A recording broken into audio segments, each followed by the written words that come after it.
3 hours with a lunch break in the middle. And if you come here to the sanctuary, you can have the fun of being in person with your friends and getting a pizza lunch. Or if you can't do that, and all you folks watching at home, we can Zoom you in. You can Zoom in, and if you sign up, we'll send out a link to everybody to make sure that you have the option. And again, think of this as an opportunity to get a free, educational, mind-expanding webinar. Okay, this is not an onerous thing, it's a fun thing. So please do sign up so I make sure I have a count, so I know how much pizza to serve. What is that, Marcia? So it is beyond categorical thinking. It's a way to think about all the different possible shapes, sizes, and characters and characteristics there are in the pool of ministers. Okay, so we've had a variety of ministers, but we haven't had some of the different folks that we may have not seen, like a person of color, maybe a person with a significantly visible disability, someone who's very short or very tall, someone with a mustache.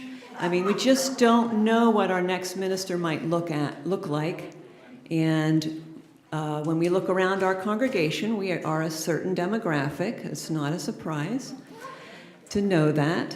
So we may find a minister who is in a different demographic.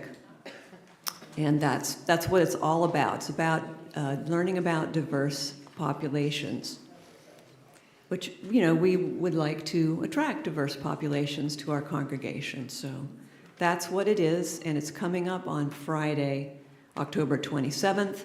You can email me, you can sign up out there, and I'll be wandering around with a clipboard. And the other clipboard that's wandering around is our 25th anniversary clipboards. Eileen has one, Pauline has one, and they would really love to collect your money, or you can collect through the donate button on the website, right? Yep. So go ahead and sign up, even if you don't have your money today, and then you can pay next week, or because we need a count for that. Okay, so there is help available if the cost of the luncheon is an issue for you. Also, Pathways is coming up for new or interested people who might want to see what the group is about, but that's a little bit later. So there's a lot going on, a very vibrant, exciting time for our congregation. Our seasonal people are starting to return. So look forward to seeing all of you at all of these events.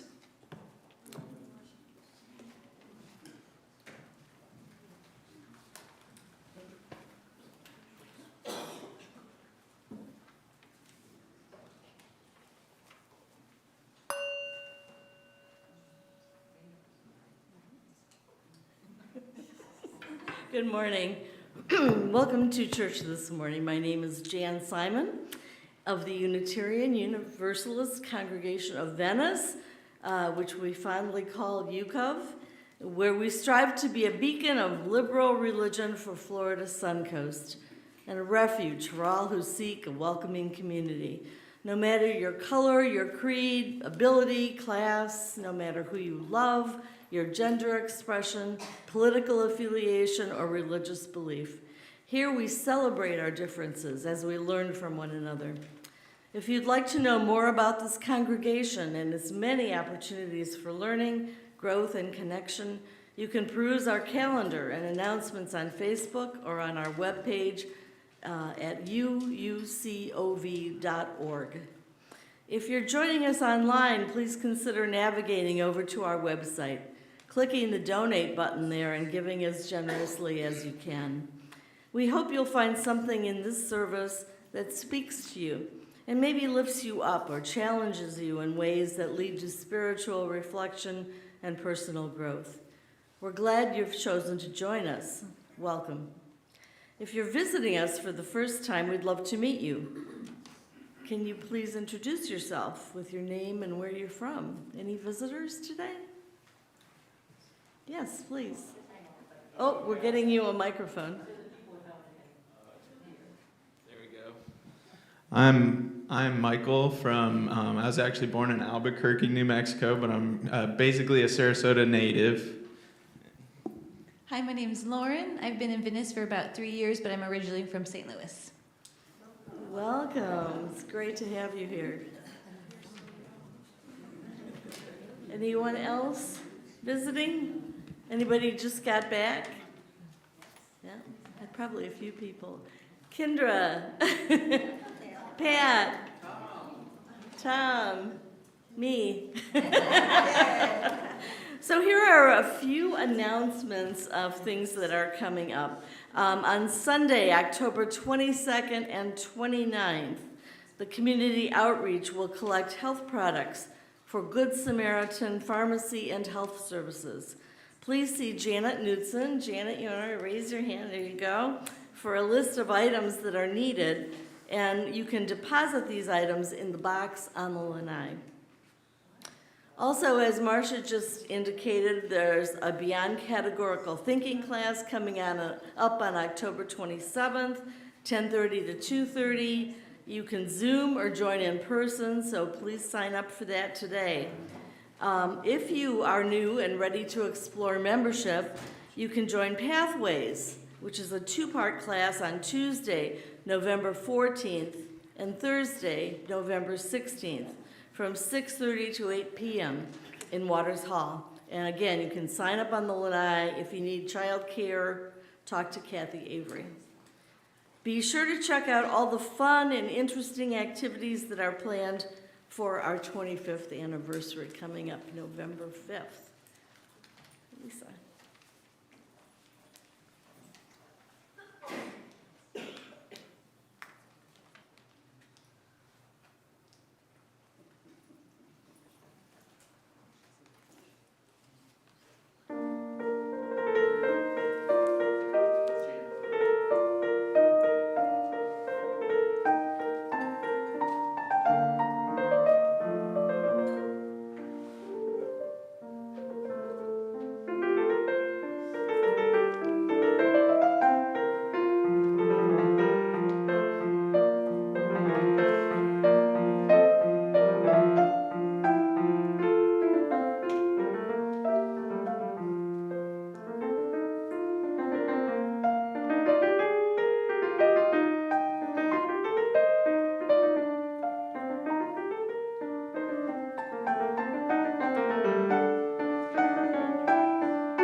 The Struggle for Freedom by Reverend Paul Sprecher.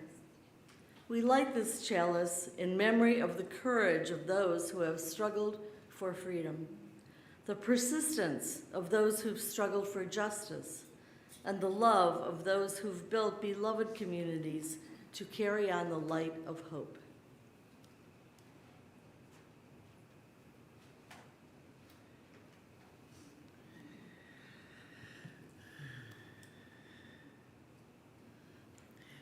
We can't always get the freedom we want now, but we will continue the struggle until we get the freedom we need. We can't always get the justice we want right this minute, but we will continue the struggle until we get the justice we need. We cannot always feel love right now, but we will carry the light of love in this church out into the world until the love we need is with us always. Welcome, welcome, welcome to this place where freedom and justice and love are more than just words or empty aspirations. I'm glad you all are here today on this beautiful morning. So lovely to have a break from the heat and have this wonderful weather. We're going to be talking about justice and love and freedom and things we need, and even about, oh my God, critical race theory.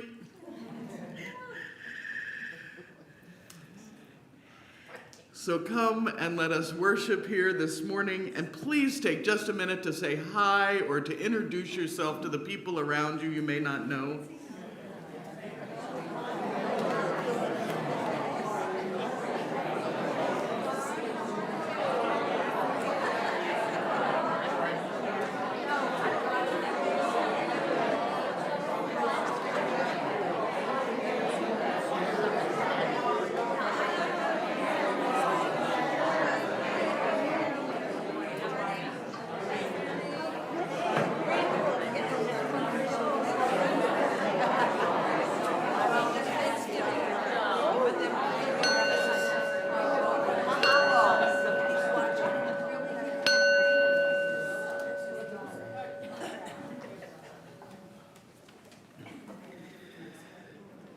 We're going to start the day off right with some excitement here, so please rise in body or spirit as you are willing and able, and join in singing hymn number 361, Enter, Rejoice, and Come In.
The rest of us are going to be talking about once they get sung out to their classrooms. And what we're talking about today is the idea that sometimes it's difficult to do the work of justice because part of it can feel like oppression. What's that mean? It means when you're used to getting things your way, it can feel bad when not everything goes your way. Best example I can give, if you are the firstborn child, and so you get to do everything with mom and dad. You get the best stuff because you're the first grandkid. You're the first kid, you get all the good stuff. And then your little sibling comes along. And you have to split the cake, and you have to share the presents, And it doesn't seem fair at all, because up till that minute, you got all the good stuff. But suddenly you gotta share. It's tough to learn how to share when you've always been the one at the top of the heap. There's an idea which has a fancy name. It's called critical race theory, and everybody either loves this or hates this. And most people don't even know what it is. If I asked 9 out of 10 people wandering the streets to tell me what critical race theory was, they'd go, "I hate it." Okay, what is it? I have no idea. But it's really a very simple idea. It says that the way our system runs in the US, it's harder if you're not white. It's sort of like playing a video game where the white people setting is the easy setting, because everything's built for that character. If character 1's best ability is jumping far, the game is built so that you win all the stars by jumping far to get up to the thing. But character 2 can only swim. They can't jump at all. So they lose every game, because to win, you have to be able to jump. Doesn't mean character 1's a bad character. It's not their fault they can jump.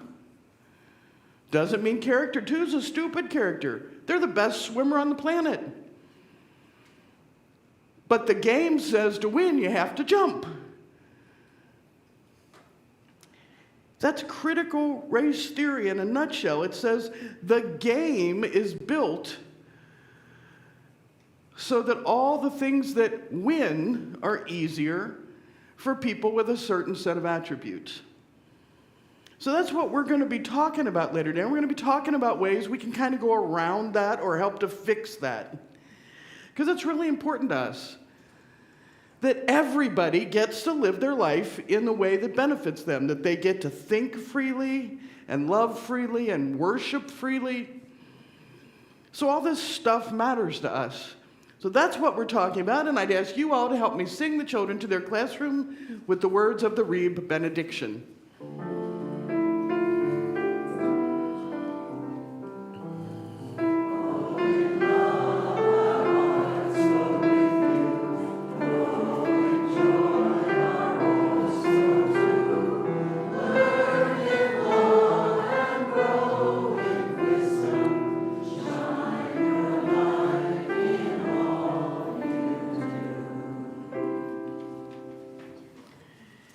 This is the time in our service when we do our offering, and our offering is always done with levity because giving should never hurt.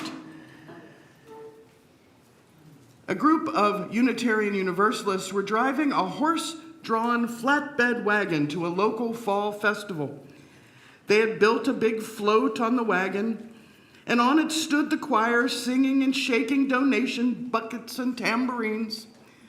Well, wouldn't you know it, the driver was not used to horses. They took a turn too fast, and the wagon overturned, spilling everyone off. A farmer stood nearby watching the mess and yelled, "Come on over to my place, I'll feed you dinner, and then we'll get it fixed." "Our minister won't like that," the choir director yelled back. "Oh, I see the donation buckets, don't be so greedy. Stopping for dinner won't slow you down too much. Come on, come eat." "Our minister won't like it," the choir director said, but the choir was hungry and they were already heading for the house. "All right," said the choir director, "but the minister won't like this." Well, they ate a lovely lunch. And after it was done, the old farmer said, "See, it was all right. Now I'm going to go get my haul and I'm going to turn the wagon over. We'll load it back up." "So why do you keep saying the minister won't like it if you eat lunch? Is he that greedy that he wants you to get there fast to raise money?" And the choir director glanced nervously out at the overturned wagon and said, "No, it's because he's under the wagon."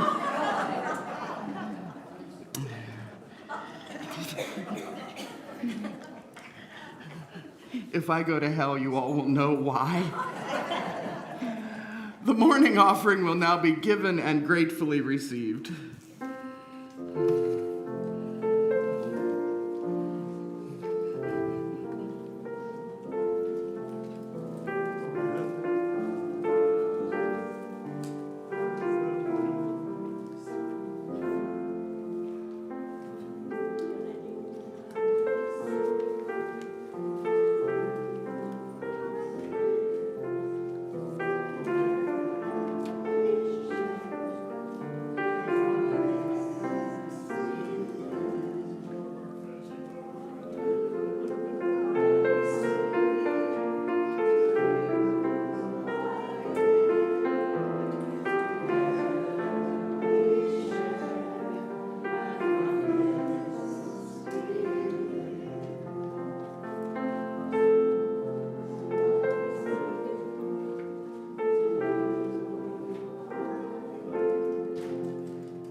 Thank you all so much for everything you do to support the life and the work of this community.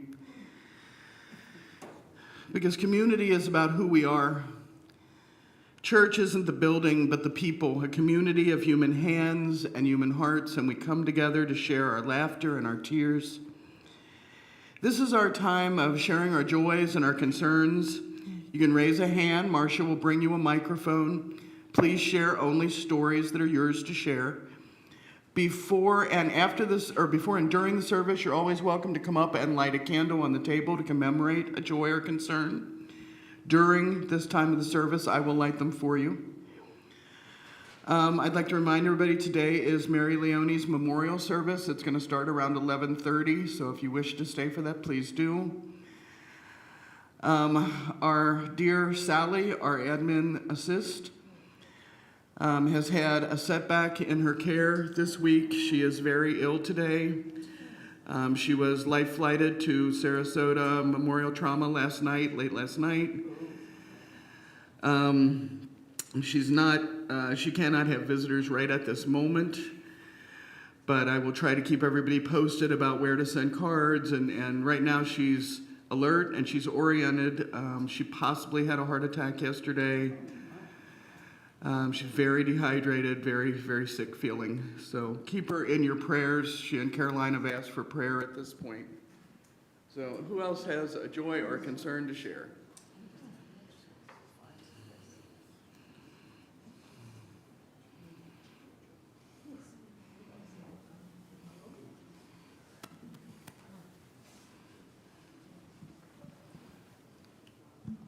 Hi, my name is Doreen. My husband Tom and I are not brand new. We've been here once before. And I can't get over the news of yesterday, so I have great concern for our world, for the people of Israel, and also the people of Palestine and the West Bank, and the people of Ukraine, as always.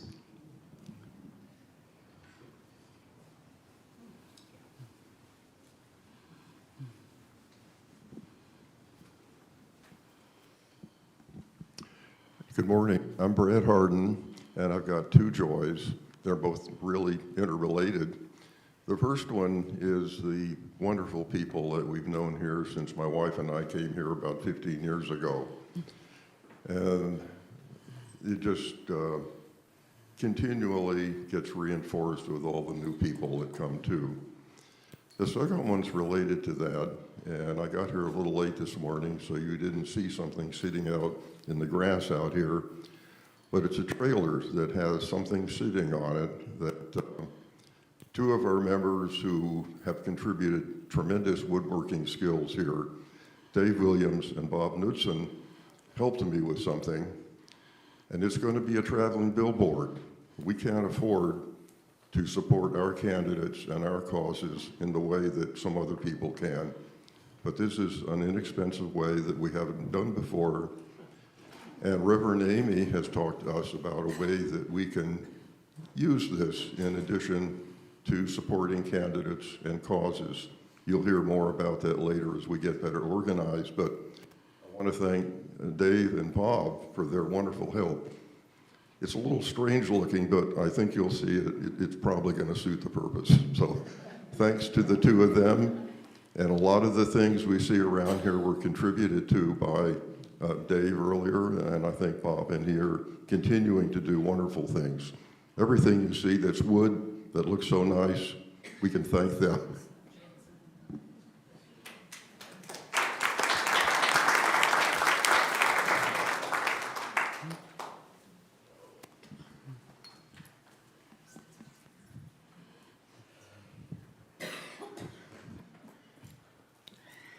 May the light of this community hold all who need love and concern. May it shine on the broken places of the world. May we never look away when we're needed. May those who are grieving be comforted. May those who are tired find rest. May the broken places be healed. May those who are filled with joy and laughter be abundant.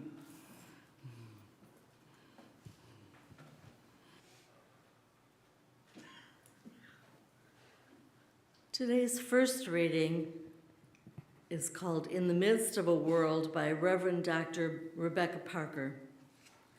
In the midst of a world marked by tragedy and beauty, there must be those who bear witness against unnecessary destruction and who, with faith, stand and lead in freedom with grace and power.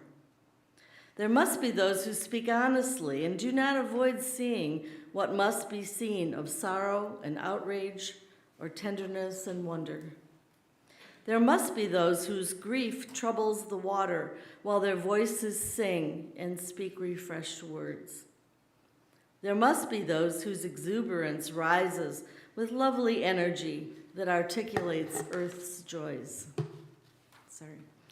There must be those who are restless for respectful and loving companionship among human beings, whose presence invites people to be themselves without fear. There must be those who gather with the congregation of remembrance and compassion, draw water from old wells, and walk the simple path of love for neighbor. And there must be communities of people who seek to do justice, love kindness, and walk humbly with God, who call on the strength of soul force to heal, transform, and bless life. There must be religious witness. Please join me in 1 minute of silent meditation, thought, or prayer.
Lisa. Beautiful, as always.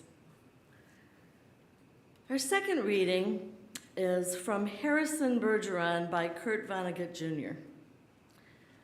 The year was 2081, and everybody was finally equal. They weren't only equal before God and the law, they were equal every which way. Nobody was smarter than anybody else. Nobody was better looking than anybody else. Nobody was stronger or quicker than anybody else. All this equality was due to the 211th, 212th, and 213th Amendments to the Constitution, and to the unceasing vigilance of agents of the United States Handicapper General. Some things about living still weren't quite right, though. April, for instance, still drove people crazy by not being springtime. That's a northern joke. And it was in that clammy month that the HG men took George and Hazel Bergeron's 14-year-old son, Harrison, away. It was tragic, all right. But George and Hazel couldn't think about it very hard. Hazel had a perfectly average intelligence, which meant she could only think about things in short bursts. And George, while his intelligence was way above normal, had a little mental handicap radio in his ear. He was required by law to wear it at all times. It was tuned to a government transmitter. Every 20 seconds or so, the transmitter would send out some sharp noise to keep people like George from taking unfair advantage of their brains. All of a sudden, "You look so tired," said Hazel. "Why don't you stretch out on the sofa so as you can rest your handicap bag on the pillows, honey bunch?" She was referring to the 47 pounds of birdshot in a canvas bag, which was padlocked around George's neck. "Go on and rest the bag for a little while," she said. "I don't care if you're not equal to me for a while." George weighed the bag with his hands. "I don't mind," he said. "I don't notice it anymore. It's just a part of me." "You've been so tired lately, kind of wore out," said Hazel. "If there was just some way we could make a little hole in the bottom of the bag and just take out a few of them lead balls, just a few. 2 years in prison and $2,000 fine for every ball I took out," said George. "I don't call that a bargain." "If you could just take out a few when you come home from work," said Hazel. "I mean, you don't compete with anybody around here. You just sit around." "If I tried to get away with it," said George, "then other people would get away with it, and pretty soon we'd be right back to the dark ages again, with everybody competing against everybody else. You wouldn't like that, would you?" "I'd hate it," said Hazel. "There you are," said George. "The minute people start cheating on laws, what do you think happens to society?" If Hazel hadn't been able to come up with an answer to this question, George could have supplied one. A siren was going off in his head. "Reckon it'd fall all apart," said Hazel. "What would?" said George blankly. "Society," says Hazel uncertainly. "Wasn't that what you just said?" "Who knows," said George. We are now going to sing a hymn, number 298, "Wake Now My Senses," verses 1 to 3. Please rise in body or spirit as you are willing and able, and we'll sing. Give me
1969, this little band that some of you may have heard of called the Rolling Stones put out an album called Let It Bleed.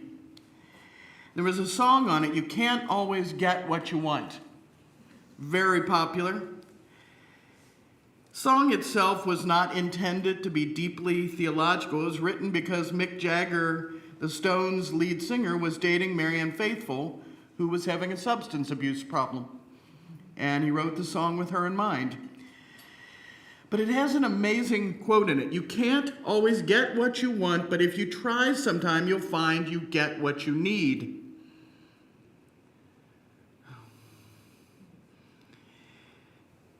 When I was thinking about this service, I was thinking about how to talk about CRT, how to talk about justice, how to talk about what we want versus what we need. It's a toughie. A few years back, the quote surfaced that America has racism without racist.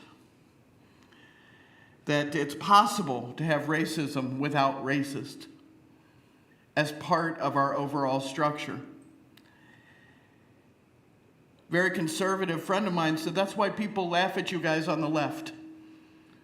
Because now you don't even need racist to have racism. It's just racism. I said, no, it doesn't work that way.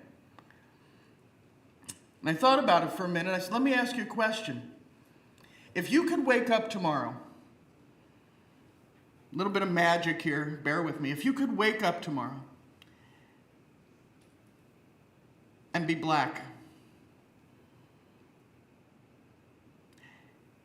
and not black as you are, not black you, Bill, sitting there, but you, Bill, with all your characteristics and everything about you the same, black, starting over in a new town.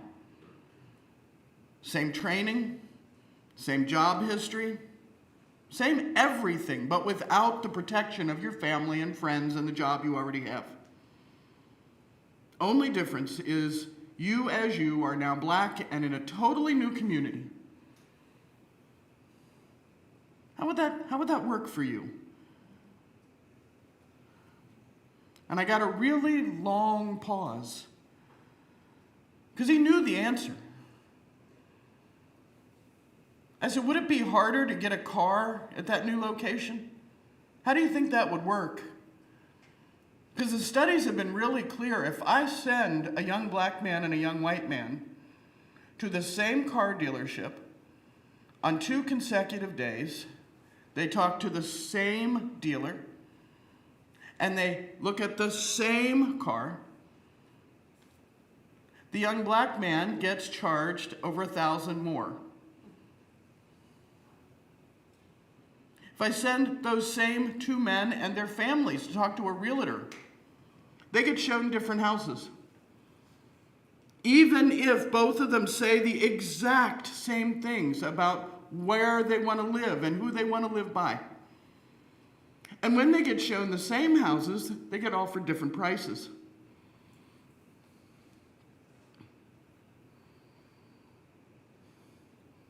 When you blind submit to a job,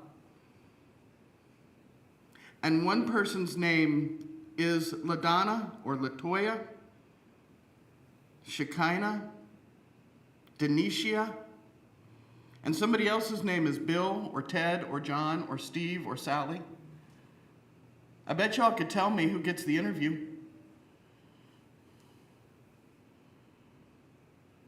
I said to my friend, that is what CRT is. It's not the idea that white people are bad. That has nothing to do with it. White people aren't bad or no more than anybody else. It's the idea that the system was built for them.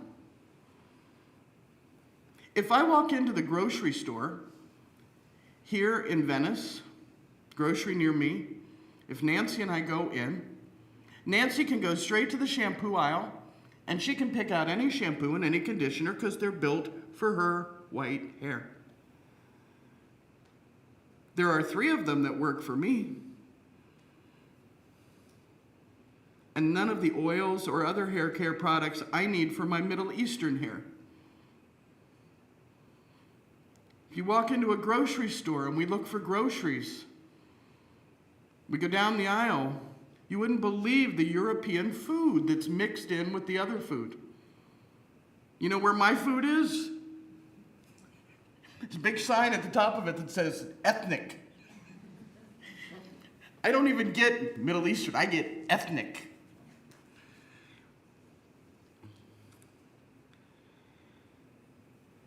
Understanding what we actually need is a little complicated. A few years back, Cheryl Gates McFadden, now some of you will remember her as Dr. Crusher on Star Trek. Others of you who've seen Labyrinth, she was the choreographer. She studied with actor Jacques Lecoq in France. He taught physical movement by teaching utter stillness.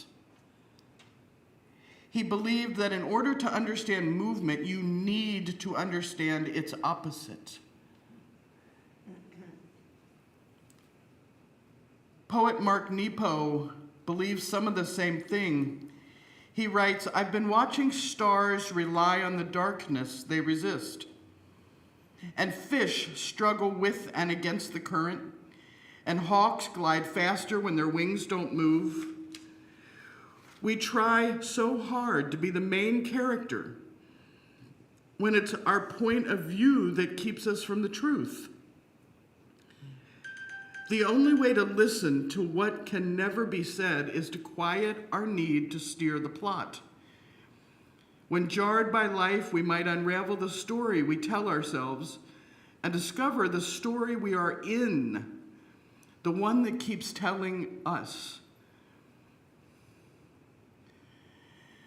One of the roughest parts about doing the work of liberation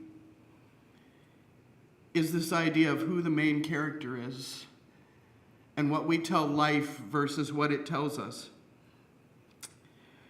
Writer Chris Boschool tells a story in some interviews, and it goes something like this. Chris started out as a server in restaurants, and he was really, really good at it. So he got better sections, better money, better shifts. About 9 months after he'd been at a restaurant, a new guy, a confident, intimidating, tough new guy, named something like Chuck, got started there. And he was equally as good as Chris. So he started to get some of the good sections. So when Chuck walked toward other men, he expected them to move out of his way. He always assumed that he had the right of way. Barskool says, and really, this seems to describe how Chuck lived his whole life. He walked straight at people and expected them to move. Until one day, Chris decided he had enough and didn't move aside for Chuck. Chris just kept walking too. And Chuck and Chris collided very hard, and Chuck was furious. And Chris said, "Chuck, I was just walking, just like you were. Why did you assume that I was going to get out of your way every time?" And Chuck hit him. He actually broke his nose. And Chris said, "I thought later of an anonymous quote, 'Equality can feel like oppression, but it's not. What you're feeling is the discomfort of losing a little bit of your privilege. When you're accustomed to privilege, equality feels like oppression.'" That feeling is very, very real. And it does not matter a bit if it should be real or shouldn't be, or it's embarrassing. It's real. It hurts to lose your privilege. When I went back to working on the nursing floor after years of being an administrator, when I decided I was going to go to seminary, my first 8 months, I didn't wear a nursing uniform. I wore my nice dress-up administrator clothes because, I'm doing them a favor coming back to the floor, and aren't I wonderful? Lovely. After about 9 months, the director of nursing said, "You really need to wear some scrubs." I went home and sulked. How could she tell me I needed to go buy some scrubs? And then I thought, wow, how privileged am I? Everybody else has got to wear scrubs. What makes me special?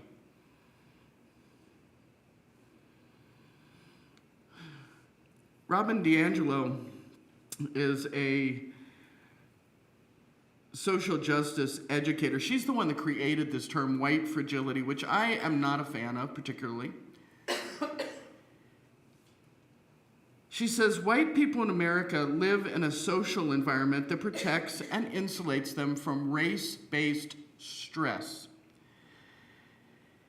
It builds white expectations for racial comfort while lowering the ability to tolerate racial stress, and that's what she calls white fragility. It's a state in which even the minimum amount of racial stress becomes intolerable, triggering a range of defensive moves.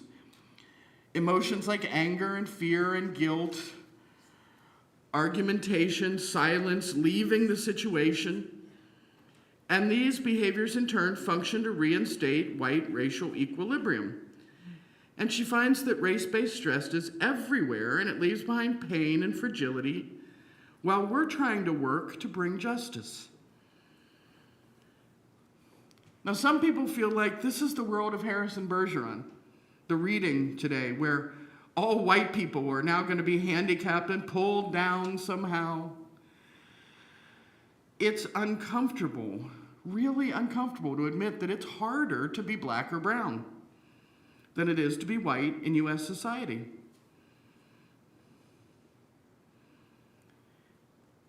Part of the reason we come here together is to comfort one another as we deal with this uncomfortable stuff. We want to live in a world free from uncertainty and fright that is normal. But for that to happen, the ones of us who currently have the most, the ones who are the most centered, will have to deal with the new experience of living race or race-based stress. It's stressful when you go to the grocery store and you can't buy food and you can't buy hair products. Not terribly stressful, it's not horrible. It's annoying. One little annoyance. And it's annoying when somebody follows you around the grocery store because they don't trust you because of the color of your skin. It's not horrible, it's annoying. But those little annoyances mound up. Your child comes home from school and they got told they're not allowed to wear their natural afro because it disturbs the other children. Little girl got told last month that her natural afro hair blocked other children's views, so she was going to have to cut her hair. Children have had their hair cut for them. Their natural hair. One stress after another stress after another stress. We can't get what we want without getting what we need first, and we need the experience of dealing with our own racial issues and learning to be there for one another as we all deal with this, of not expecting people of color to help us learn. We need all of this for liberation to occur for all of us. We need to get to the part of inclusion. On your order of service today, there's a graphic on it. You've all probably seen it at one point or another. I'm not going to belabor it too long, but the first image is reality. Elon Musk is sitting on a pile of boxes so high that we can't see him.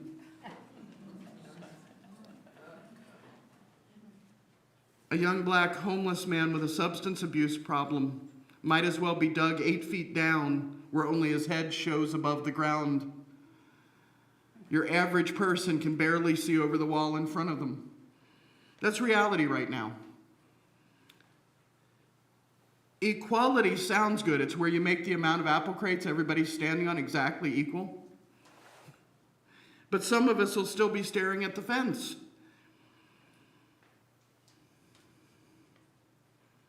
There are people alive today only 2 generations out of slavery. When I worked as a nurse aide at 16, I had one patient whose parents were born in slavery. She was 104 years old when I took care of her, the last of 13 children.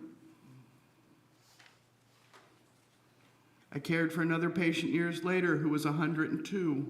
Both his mom and dad and oldest two brothers were born in slavery. His mother was 12 when he was born. Horrific. Horrific, horrific, horrific.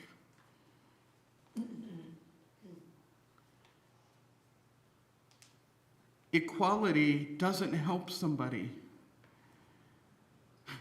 who needs more help to even get lined up. Equity is a better idea.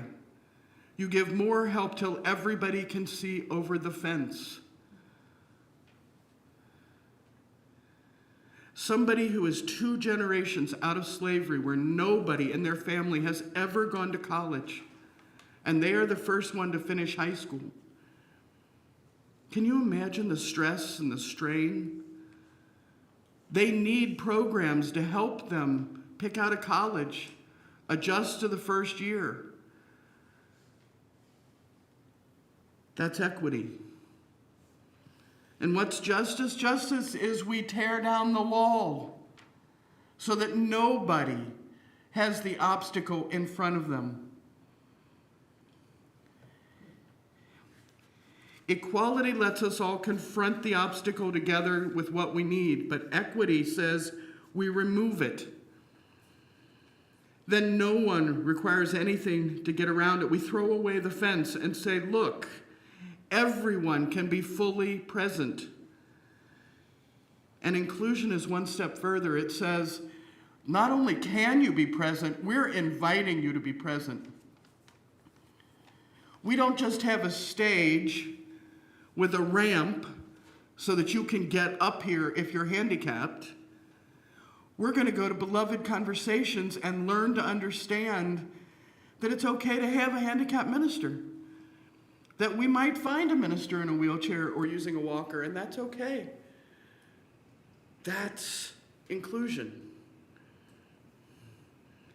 Rosemary Bray McNatt says that that's what's happening right now. We've been presented with the gulf between what we say we believe and what we do, and the dissonance is painful. We don't immediately have access to what many want, a life free of pain dealing with racial injustice. But we do have immediate access to something we need very badly, a community to love and hold and travel with us as we do the work.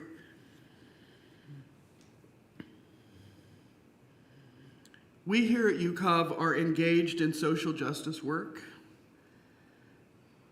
and we're trying to work to expand and deepen our faith perspectives. We're looking for new ways to be there for one another, new paths to learning and sacred experience, new ways to grant one another grace. Each of us needs all of us to continue in these times, and our living faith calls us on over and over again. You're called to recognize and honor the real pain of this work, to hold one another in ways great and small through the pain, and to keep moving forward, even if you do it in tiny steps. We're going to covenant to walk one another home and to hold one another up until we can figure out together how to get all the obstacles gone and everyone can sigh in relief. Our light is a promise of hope and comfort for the world, and if even one of us is still moving forward, the light will never fail. So shine bright and be there for each other as we take what we need to get to what we want. And if you have a minute, stop and listen to the Rolling Stones. It is so worth it. Amen.